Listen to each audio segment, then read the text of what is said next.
बंधु माने दयाकरी किछि समय पाई विराम नियंतु। केवल गोटे मिनिट पाई अन्य सब किछि भूली जांतु, कारण मु जहा शेयर करने को जाउछि ताहा आपणक जीवनर समग्र गतिपथ को परिवर्तन करिपारे। जदि आपण एही वीडियो को एबे मझिरे छाड़ी दियंती तेबे आपण आपणक जीवनर सबठारु गुरुत्वपूर्ण संकेत को हराई पारंती। आज आपणक पई कोनोसी साधारण तारीख नुहे, ब्रह्मांड रे किछि घटुछि जहा सीधा सड़क आपणक भाग्यर द्वार को ठक ठक करुछि। एही वीडियो रो शेष रे आपण आपणक जीवन रे आसीबाको थिबा प्रमुख मोड़ को आविष्कार करिवे।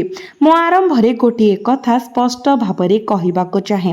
वर्तमान देखा जाउथबा महाजागतिक संकेत गुड़िक वर्ष वर्ष रे केवल थरे घटे एवं जो माने अतीत रे से गुड़ी को अणदेखा करिसंती से माने एथिपाई गभीर भावरे अनुताप करिसंती। तेणु जदि आपण एबे ध्यान दे सुनंती तेबे आगामी समय आपणक पई बहुत परिवर्तन आनी पारे। सत कहिबाको गले आपण पूर्वरु जैकपॉट मारी सारिसंती, आपण ए पर्यंत एहा बुझी नाहंती। देखंतु आपणक जीवन रे वर्तमानर ग्रह गतिविधि एक साधारण परिवर्तन आनकु इंगित करे नाही, बरं से माने एक विशाल धन जोग को संकेत दियंती। किंतु कहानी रे आहुरी अनेक किछि अछि। एहा केवल धन विषय नुहे, आपणकर संपर्क, आपणक पारिवारिक जीवन एवं आपणक आंतरिक शांति रे एक गभीर परिवर्तन आसुछि। मु एपर्यंत संपूर्ण विवरणी प्रकाश करिबि नाही, कारण प्रथमे आपणको बुझिबाकू पड़िबो जे एही परिवर्तन किपरि आरंभ होइथिला एवं एहा पछरे थिबा कारण गुड़िक।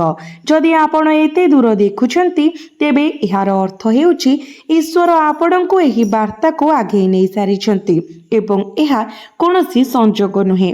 तेणु दया करी कमेंट बॉक्स रे जय मां लक्ष्मी अवश्य लिखंतु, कारण मां लक्ष्मीकर आशीर्वाद आपणकर बहुत पाखरे अछि एवं जो माने एही शब्द गुड़िक लिखिछंती सेमाने सेमानक जीवन रे बहुत शीघ्र सकारात्मक परिवर्तन देखिछंती। एबे आसंतु आपणक क्यारियर विषय कथा हेबा, कारण सेही ठारू प्रकृत खेल आरंभ हुए। बहुत दिन धरी आपण अस्थिरतार अनुभव करिछंती। एहा मने हेउथला जेपरि आपणक कठिन परिश्रम कोनोसी फल देउ नाही। प्रायतः एपरि लागे जे आपण जेते लगाइछंती सेते फेरी पाउ नाहंती, किंतु सेही पर्याय शेष हेबाको जाउछि।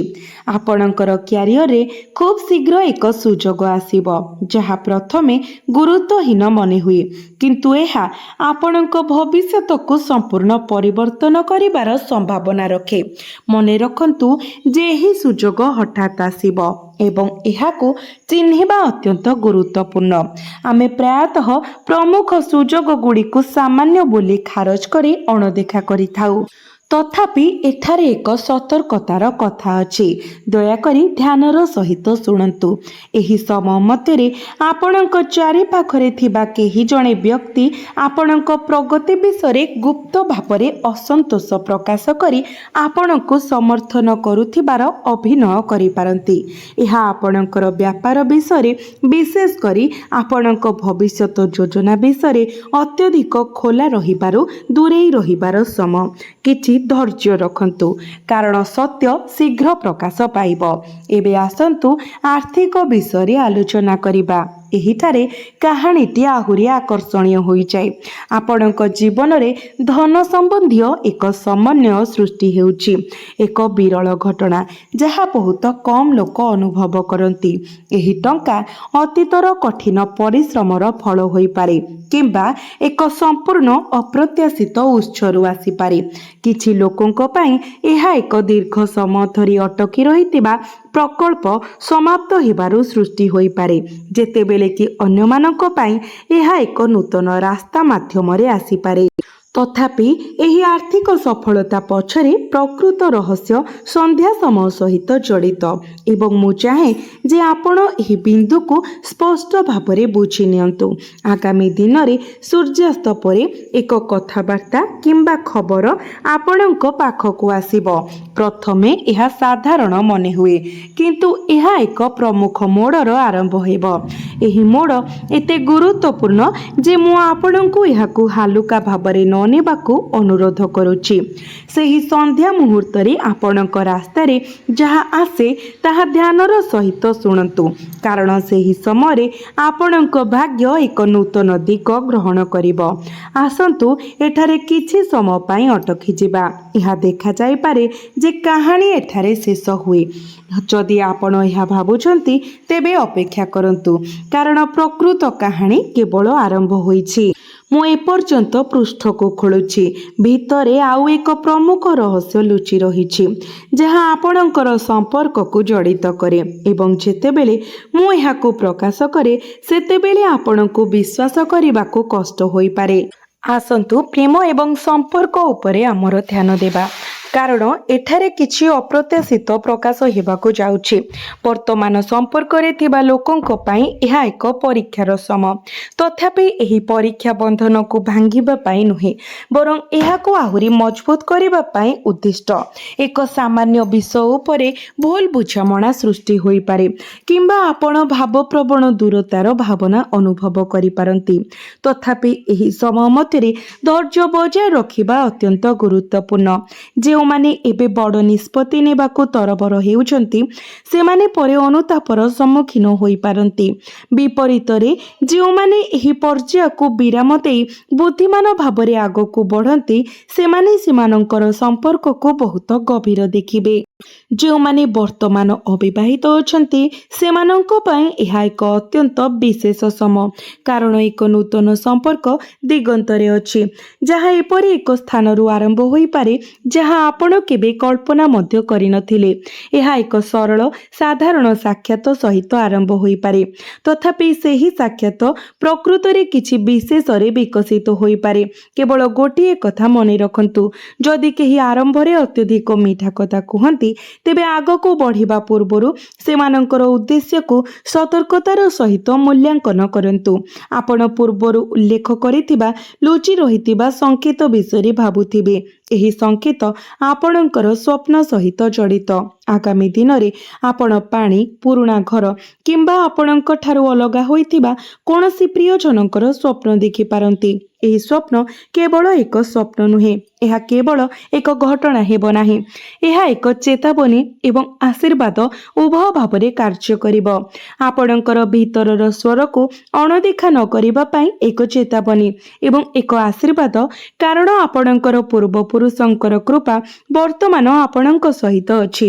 ଯଦି ଆପଣ ଏପର୍ଯ୍ୟନ୍ତ ଏହି ଭିଡ଼ିଓ ସହିତ ରହିଛନ୍ତି ତେବେ ଏହାର ଅର୍ଥ ହେଉଛି ଆପଣ ସେହି କିଛି ମନୋନୀତ ବ୍ୟକ୍ତିଙ୍କ ମଧ୍ୟରେ ଅଛନ୍ତି ଯେଉଁମାନେ ଏହି ସଂକେତକୁ ସଠିକ୍ ମୁହୂର୍ତ୍ତରେ ଗ୍ରହଣ କରୁଛନ୍ତି।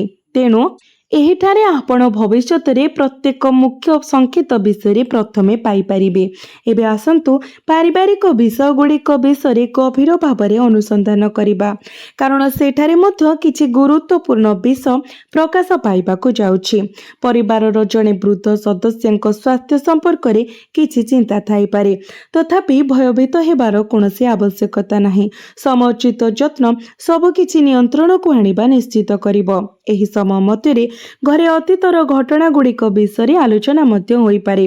ବର୍ଷ ବର୍ଷ ଧରି ଅଟକି ରହିଥିବା ଏକ ପୁରୁଣା ସମସ୍ୟା ଶେଷରେ ସମାଧାନ ଆଡ଼କୁ ଗତି କରିପାରେ, କିନ୍ତୁ ଏହା ଘଟିବା ପାଇଁ ଆପଣଙ୍କୁ ଆଗକୁ ବଢ଼ି ପଦକ୍ଷେପ ନେବାକୁ ପଡ଼ିବ। ପ୍ରାୟତଃ ବର୍ଷ ବର୍ଷ ଧରି ରହିଥିବା ଏକ ଫାଟକୁ ପୂରଣ କରିବା ପାଇଁ ଏକ ଛୋଟ ଇଙ୍ଗିତ ହିଁ ଆବଶ୍ୟକ। ଏପର୍ଯ୍ୟନ୍ତ ଆପଣ ଆପଣଙ୍କର କ୍ୟାରିୟର, ଆର୍ଥିକ ସ୍ଥିତି ସମ୍ପର୍କରେ ପରୀକ୍ଷା ଏବଂ ସେହି ଗୁପ୍ତ ସଂକେତ ସମ୍ପର୍କରେ ଗୁପ୍ତ କଥାଗୁଡ଼ିକ ଜାଣିଛନ୍ତି, କିନ୍ତୁ ପ୍ରକୃତ ମୋଡ଼ ଆସିବାକୁ ବାକି ଅଛି। ମୁଁ ଏପର୍ଯ୍ୟନ୍ତ ଯାହା ସେୟାର କରିଛି ତାହା କେବଳ ଆରମ୍ଭ ଥିଲା। ଏସବୁର ଏକ ପ୍ରମୁଖ ଅନ୍ତର୍ନିହିତ କାରଣ ଅଛି, ଯାହା ସିଧାସଳଖ ଆପଣଙ୍କର ଗ୍ରହଗୁଡ଼ିକର ଏକ ନିର୍ଦ୍ଦିଷ୍ଟ ଗତି ସହିତ ଜଡ଼ିତ। ଯଦି ଆପଣ ସେହି କାରଣକୁ ନ ବୁଝିବେ ତେବେ ଆପଣ ବୁଝିପାରିବେ ନାହିଁ ଯେ ଏସବୁ ଜିନିଷ ହଠାତ୍ କାହିଁକି ଘଟୁଛି। ସତ୍ୟ ହେଉଛି ଆପଣଙ୍କ ଜୀବନର ଏକ ନିର୍ଦ୍ଦିଷ୍ଟ ଗ୍ରହ ଏକ ଅନନ୍ୟ ସ୍ଥିତିକୁ ଚାଲିଯାଇଛି, ଯେଉଁଠାରେ ଏହା କେବଳ ଅନେକ ବର୍ଷ ପରେ ପହଞ୍ଚିଥାଏ ଏବଂ ଏହି କାରଣରୁ ଆପଣ ସମସ୍ତ ସମସ୍ତଙ୍କ ପାଇଁ ଏହା ସାଙ୍ଗରେ ଏତେ ପରିବର୍ତ୍ତନ ଘଟୁଛି। ଏହି ଗ୍ରହ ଆପଣଙ୍କର ଭାଗ୍ୟ ସହିତ ଜଡ଼ିତ ଏବଂ ଏହାର ପ୍ରଭାବ କ୍ଷଣସ୍ଥାୟୀ ହେବ ନାହିଁ। ଏହା ଆଗାମୀ ବହୁତ ଦିନ ପର୍ଯ୍ୟନ୍ତ ରହିବ ଏବଂ ଏହା ମୁଁ ଆପଣଙ୍କୁ କହିବାକୁ ଯାଉଥିବା ଜିନିଷ ଆଡ଼କୁ ନେଇଯାଏ, ଯାହା ଆପଣଙ୍କର ଆଖିକୁ ଉତ୍ସାହିତ କରିପାରେ। ବର୍ତ୍ତମାନ ଆପଣଙ୍କ ମନରେ ସବୁଠାରୁ ବଡ଼ ପ୍ରଶ୍ନ ହେଉଛି, ଏହି ସମସ୍ତ ସଂକେତର ଶେଷ ଫଳାଫଳ କ'ଣ ହେବ? କେବେ, କେଉଁ ଦିନ କିମ୍ବା କେଉଁ ମୁହୂର୍ତ୍ତରେ ଆପଣ ସ୍ପଷ୍ଟ ଭାବରେ ଅନୁଭବ କରିବେ ଯେ ଆପଣଙ୍କର ଭାଗ୍ୟ ପ୍ରକୃତରେ ପରିବର୍ତ୍ତନ ହୋଇଛି କି ନାହିଁ? ମୁଁ ନିଶ୍ଚିତ ଭାବରେ ଆପଣଙ୍କୁ ଏହା କହିବି, କିନ୍ତୁ ମୁଁ ଏହା କରିବା ପୂର୍ବରୁ ବୁଝିବା ପାଇଁ ଆଉ ଏକ ଗୁରୁତ୍ୱପୂର୍ଣ୍ଣ ଦିଗ ଅଛି। ଏହା ଆପଣଙ୍କର ନିଜସ୍ୱ ସ୍ୱଭାବ ଏବଂ ଏକ ଆଭ୍ୟନ୍ତରୀଣ ଅଶାନ୍ତି ସହିତ ଜଡ଼ିତ, ଯାହା ଆପଣ ହୁଏତ କାହା ସହିତ ସେୟାର କରିନାହାନ୍ତି। ତେଣୁ ଯଦି ଆପଣ ଏପର୍ଯ୍ୟନ୍ତ ଭାବୁଛନ୍ତି ଯେ ସେହି ଗୁରୁତ୍ୱପୂର୍ଣ୍ଣ ସୁଯୋଗ କେବେ ଆସିବ ଏବଂ ସେହି ଲୁକ୍କାୟିତ ସଂକେତ ପଛରେ ପୂର୍ଣ୍ଣ ସତ୍ୟ କ'ଣ, ତେବେ ବିରାମ ନିଅନ୍ତୁ ଏବଂ ସ୍ଥିର ରୁହନ୍ତୁ। କାହାଣୀରେ ଆହୁରି ବହୁତ କିଛି ଅଛି ଏବଂ ମୁଁ ଯାହା ପ୍ରକାଶ କରିବାକୁ ଯାଉଛି ତାହା ସବୁଠାରୁ ଆଶ୍ଚର୍ଯ୍ୟଜନକ ଅଂଶ ହୋଇପାରେ। ସାରା ଦେଶରେ ଆମେ ଆଲୋଚନାର ଗଭୀର ହେବାକୁ ଯାଉଥିବା ସମୟରେ ଛାଡ଼ି ଦେଇଥିଲୁ। ମୁଁ ଉଲ୍ଲେଖ କରିଥିଲି ଯେ ପରବର୍ତ୍ତୀ ବିଷୟ ଏପର୍ଯ୍ୟନ୍ତ ସବୁଠାରୁ ଆଶ୍ଚର୍ଯ୍ୟଜନକ ପ୍ରକାଶ ହୋଇପାରେ। ତେଣୁ ଧ୍ୟାନ ଦେଇ ଶୁଣନ୍ତୁ। ଏହା ହେଉଛି ସେହି ଅଂଶ ଯାହା ଆପଣଙ୍କର ମାନସିକତାକୁ ସମ୍ପୂର୍ଣ୍ଣ ପରିବର୍ତ୍ତନ କରିପାରେ। ଏପରି ଆଭ୍ୟନ୍ତରୀଣ ଦ୍ୱନ୍ଦ୍ୱ ସୃଷ୍ଟି ହୁଏ ଯାହା ଆପଣ ବାରମ୍ବାର ନିଜକୁ ପଚାରୁଛନ୍ତି, ମୁଁ ଶେଷରେ ମୋର କଠିନ ପରିଶ୍ରମର ପ୍ରକୃତ ପୁରସ୍କାର କେବେ ପାଇବି? ଏହି ପ୍ରଶ୍ନ ଆପଣଙ୍କ ମନରେ ଶୋଇବା ସମୟରେ ରହିଥାଏ ଏବଂ ସେହି ସମାନ ଅସ୍ଥିରତା ଯେତେବେଳେ ଆପଣ ଉଠିବେ ତେବେ ପୁଣି ଫେରି ଆସିଥାଏ। ଆପଣ ଜାଣି ଆଶ୍ଚର୍ଯ୍ୟ ହୋଇପାରନ୍ତି ଯେ ଏହି ଅସ୍ଥିରତା ପ୍ରକୃତରେ ଏକ ସଂକେତ। ଜ୍ୟୋତିଷ ଶାସ୍ତ୍ରରେ ଏପରି ଗଭୀର ଆନ୍ତରିକ ଉତ୍ତେଜନା ପ୍ରାୟତଃ ଏକ ବଡ଼ ଜୀବନ ପରିବର୍ତ୍ତନ ପୂର୍ବରୁ ଦେଖାଯାଏ।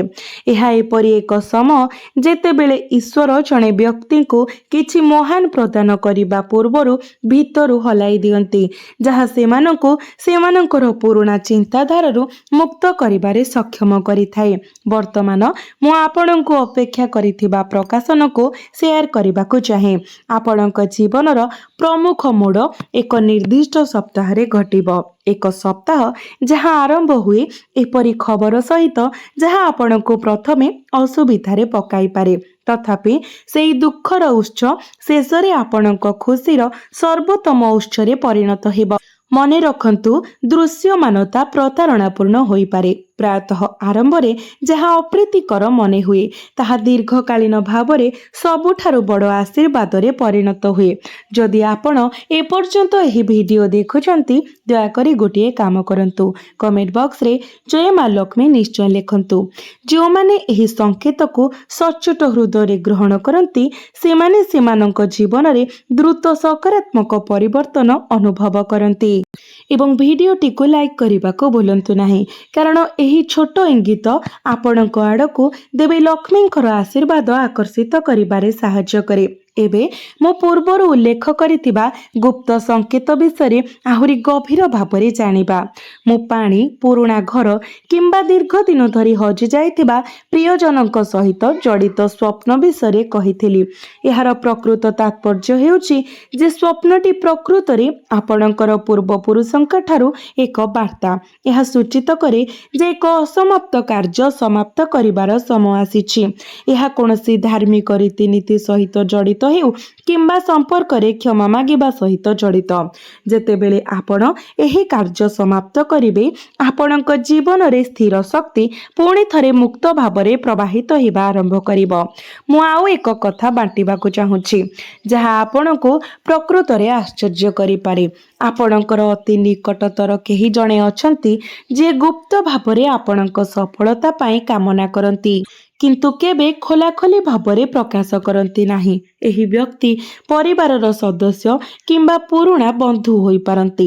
ନିକଟ ଭବିଷ୍ୟତରେ ଏହି ବ୍ୟକ୍ତି ଆପଣଙ୍କୁ ସାହାଯ୍ୟ କରିବାକୁ ଆଗକୁ ଆସିବେ, ଠିକ୍ ଯେତେବେଳେ ଆପଣଙ୍କୁ ଏହାର ସବୁଠାରୁ ଅଧିକ ଆବଶ୍ୟକତା ପଡ଼ିବ ଏବଂ ସେତେବେଳେ ଆପଣ ଅନୁଭବ କରିବେ ଯେ ସମ୍ପର୍କ ପ୍ରକୃତରେ ମୂଲ୍ୟବାନ।